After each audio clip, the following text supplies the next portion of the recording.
नमस्कार मित्रांनो, मराठी माणूस प्रदीप. बांगलादेशातली काही दिवसांची आपण सगळी परिस्थिती पाहतोय. त्या सगळ्या गोष्टी पाहताना अक्षरशः राग पण येतोय. राग अशासाठी येतोय की त्या बांगलादेशमध्ये आपल्या हिंदूंवरती अन्याय अत्याचार होतोय आणि चिंता आणि दुःख या गोष्टीचं वाटतंय की आपल्या बाजूला असणारा बांगलादेश, जो बांगलादेश त्यातले अर्धेचे सगळ्या बांगलादेशी त्या घाणी सगळ्या या भारतात मध्ये आहेत आणि त्या भारतामध्ये राहत असताना आपल्या देशाला अंतर्गत धोका आहे याची देखील थोडीशी चिंता वाटते मला. जरा व्हिडिओ संपूर्ण व्यवस्थित पहा. एक महत्वाच्या काही गोष्टी आपल्याला बोलायच्या त्या सगळ्या प्रकरणावरती. या जे काही घडलंय मागचं सगळं ते काय शेख हसीना गेल्या काय जो सगळा उपद्रव त्या सगळ्या लोकांनी केला ना, याच्या मागे कोणाचे हात आहेत, काय चालतंय, कसं चालवलं जातंय ना, ते आज या सगळ्या व्हिडिओ मधून पाहणार आहे. बांगलादेश एक काळी म्हणजे आता अगदी त्या शेख हसीनांनी 15 वर्षामध्ये बांगलादेशला आर्थिक बाजूने अगदी व्यवस्थित आणि चांगल्या प्रकारे, भारतापेक्षा छोटा देश आहे तो, तरीही त्याला व्यवस्थित त्यांनी पुढे आणला. जगाच्या सगळ्या शर्यतीमध्ये बांगलादेशला आणून ठेवलं. त्या शेख हसीनांच्या विरोधात तिथली जी जनता, म्हणजे खास करून त्यांचे विरोधातली जनता त्यांच्यावरती इतकं म्हणजे कोणी विचारही केला नसेल की एका देशाचा पंतप्रधान आपल्या पंतप्रधान पदाचा राजीनामा देतो आणि माझ्या देशामध्ये मी असुरक्षित आहे म्हणून देश सोडून पळून जातो, अशी काहीशी परिस्थिती त्या बांगलादेशवरती आली. आता येऊया एक जरा म्हणजे कसं डायरेक्ट मुद्द्यालाच हात घालू आपण. पुढचं काय लय ते घोळत बसण्यात काय अर्थ नाही. बांगलादेश किंवा बांगलादेश ही सगळी मुस्लिम कट्टरपंथी सगळी लोक, कट्टरपंथी म्हणण्यापेक्षा ते मुस्लिम देश आहे. पाकिस्तान हे जे आजूबाजूचे सगळे मुस्लिम राष्ट्र आहेत ना, तसंच ते बांगलादेश, त्यांचे विचार तसे, सगळ्या गोष्टी तशाच त्यांच्या. त्याच बांगलादेशला लागून आपला भारत देश, ज्या भारत देशामध्ये आपण सगळे जाती धर्माची सगळी लोक, आपली जातीचं सोडा पण अनेक धर्मांची लोक आपण सगळे एक राहतो. पण आज त्या बांगलादेशमध्ये आरक्षणाच्या एखाद्या छोट्याशा प्रश्नावरून अक्षरशः देशाची धुळदाण करून टाकली. सगळ्या लोकांनी अक्षरशः धुळदाण करून टाकली. आता हे जे उपद्रव करणारे हे जे कोणी आहेत, त्या शेख हसीना सरकारच्या विरोधातली सगळी लोक आहेत, त्यांना अक्षरशः चायनाकडून, पाकिस्तानकडून, ISIच्या संघटना यांच्याकडून हे सगळं उपद्रव करण्यासाठी पैसा मिळाला, या सगळ्या गोष्टी करण्यासाठी. म्हणून ह्या अवलादी तिथपर्यंत पोहोचल्या, पंतप्रधान पदांच्या घरापर्यंत गेले. त्या शेख हसीनांची आंतरवस्त्र, या सगळ्या काय भयंकर गोष्टी येतो, काय भयंकर गोष्टी. या भडव्यांना असल्या जागच्या जागी गोळ्या घालून तिथल्या तिथे या अवलादी संपवल्या पाहिजेत. त्या असल्या घाणेरड्या अवलादी. म्हणजे एखादा निर्णय चुकीचा असेल तर तो मागे घेतलाही असता त्यांनी, पण असं कुठेतरी काहीतरी करायचं आणि त्याच्यातून एक संदेश द्यायचा आपल्या भारताला की याद राखा, आम्ही भारतावरही असं करू शकतो. आणि याच कुठेतरी मला असं वाटतं ते सलमान खुर्शीद आहेत ना, काँग्रेसचे आपले, ते सांगतात की जसं बांगलादेशमध्ये घडलं तसं भारतातही घडेल. म्हणजे यांचा मनसुबा काय काँग्रेसी लोकांचा आपल्या भारतातल्या तुम्हाला समजलाच असेल. चला, भारतातल्या मुसलमानांना डिवचण्याचं, त्यांना पुढं करण्याचं, हिंदूंविषयी षडयंत्र रचण्याचं, या देशाला या असल्या बांगलादेशच्या सारख्या परिस्थितीमध्ये नेऊन ठेवण्याचं काम हे सगळे काँग्रेसवाले सगळे करतात. सरळ मी तुम्हाला सांगतो. आणि या सगळ्या गोष्टी करत असताना तो सलमान खुर्शीद ते बोलतायत की भारतामध्ये अशी परिस्थिती होईल म्हणजे काश्मीर तुम्हाला बरोबर शांत वाटतंय, पण आतून म्हणजे सगळे दंगा फसाद करण्यासाठी आम्ही तयार आहोत. सगळे भारतातले मुसलमान, आम्ही देखील पंतप्रधानांना गोळ्या घालू शकतो, म्हणजे नरेंद्र मोदींना. आम्ही राष्ट्रपती भवनावर जाऊ शकतो, आम्ही त्यांच्या घरांमध्ये जाऊ शकतो. जे बांगलादेशमध्ये केलं तेच आम्ही भारतामध्ये करू शकतो. करून दाखवा. जर तुमच्यात हिंमत असेल ना ती करण्याची, करून दाखवा. तुम्हाला माहित नाही अजून मोदी आणि या सगळे लोक काय तुमचे हाल करतील आणि काय करून सोडतील तुमचे. म्हणजे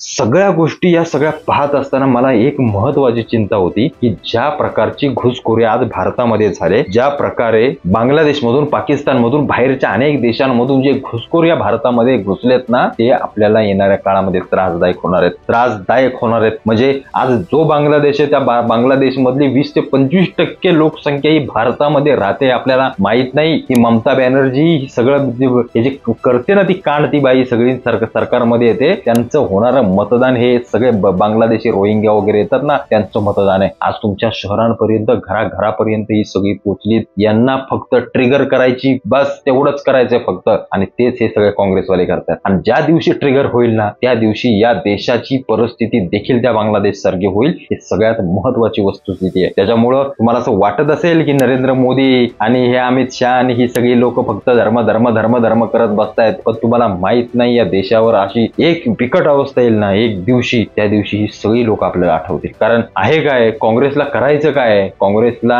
आपल्याला म्हणजे काँग्रेस सरळ मुस्लिमांना हाताची धरणारा पक्ष आहे. मुस्लिमांची मतं घ्यायची या देशातल्या, मुस्लिमांचं वर्चस्व वाढायचं. म्हणजे साधी गोष्ट सांगतो, लोकशाही कशावर चालते? मतदानावर चालते. आज आपण म्हणजे आज हिंदूंची मतदान जास्त आहे म्हणून हिंदूंचं सरकार येत आहे, पण याच बाजूला इकडं लोकसंख्या वाढवण्याचं जे सत्र सुरू आहे ना, येणाऱ्या काळामध्ये फार धोकादायक असणार या देशासाठी. म्हणजे हा देश एका कट्टरपंथींच्या हातात जाईल. हा देश, ही भारतीय संस्कृती, ही हिंदू संस्कृती, ही सनातन संस्कृती आज आपल्या हातात आहे. ही उद्या फक्त लोकशाहीच्या मतदानामुळे यांच्या हातामध्ये जाईल. कारण लोकसंख्या वाढेल, यांची सगळी लोक वाढतील, मतदान वाढेल, यांची सरकार येतील. त्याच्यामुळं हा एक महत्वाचा मुद्दा आहे की सरकारनं हम दो हमारे दो आहे ना, या गोष्टी पुन्हा लागू केल्या पाहिजेत. म्हणजे साला तुझी 2 पोरांत तू असशील ना, तरच तुला मतदानात हक्क आहे.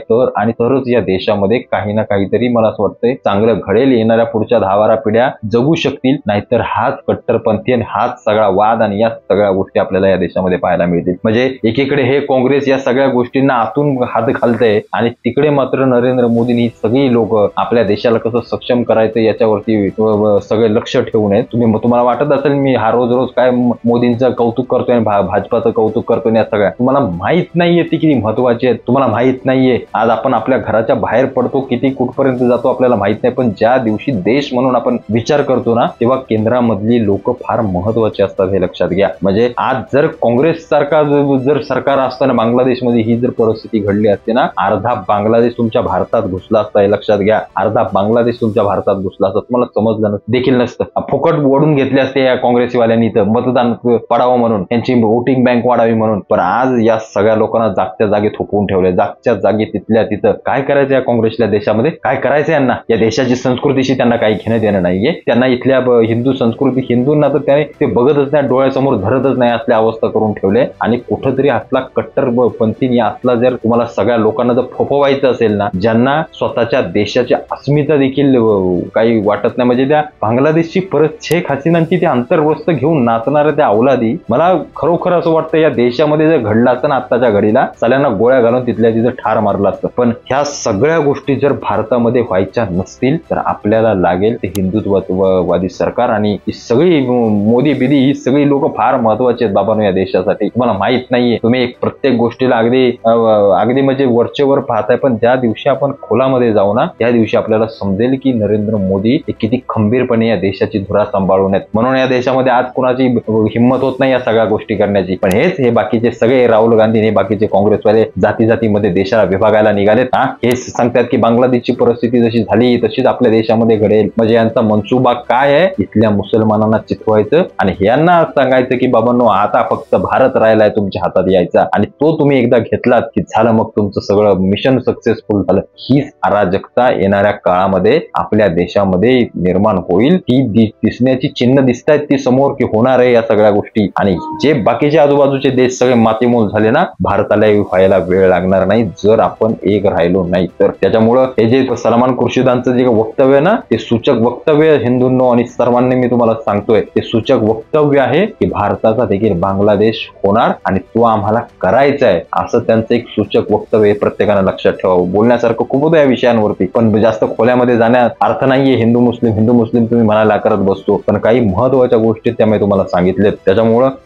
नक्की ओळखा की आपली माणसं कोण आहेत, कोण आपल्या देशासाठी चांगले आहेत, कोण आपल्या येणाऱ्या पिढ्यांसाठी चांगलं करणार आहेत. हे सगळ्यात महत्वाची गोष्ट लक्षात ठेवा. जिथे हा कट्टरतावाद फोपावेल तिथे या बाहेरच्या देशांसारखीच अवस्था होईल. ते हमास हे सगळी लोक भांडतात नाही, सगळी कट्टरपंथी युद्धाची परिस्थिती सगळी निर्माण होते. एक दिवशी या भारतामध्ये अशी परिस्थिती निर्माण होईल, हे मी तुम्हाला आजच सांगतोय. आणि ते जर व्हायचं नसेल तर मग आपल्याला मात्र असे काही खंबीर नेतृत्व आणि खंबीर लोक केंद्रामध्ये ठेवावे लागतील, तरच या सगळ्या गोष्टी शक्य होतील. कारण कुठल्याही भूलथापांनी आम्ही जर मतदान करणार असू ना, 5, 10, 15 वर्ष आपला देश नीट चालेल. त्याच्या पुढे रोजचे दंगे, रोजच्या सगळ्या गोष्टी आणि हिंदूंवरचे अन्याय अत्याचारच फक्त आपल्याला दिसतील. त्या बांगलादेश मधल्या हिंदूंना वरती देवदेवतांची तोडफोड केली ना, त्यांना तिथल्या कुठल्याही गोष्टीशी घेणं देणं नाहीये. त्यांना आणि फक्त त्यांच्या सगळ्या त्या धर्मानुसार आम्हाला प्रत्येक देशावरती राज्य करायचंय. म्हणजे त्या इंग्लंड, लंडन, बिंडन ती जे सगळे काय परिस्थिती झाली तिकडं, किती लोकसंख्या वाढली आहे मुसलमानांची. कुठून आली ही लोक,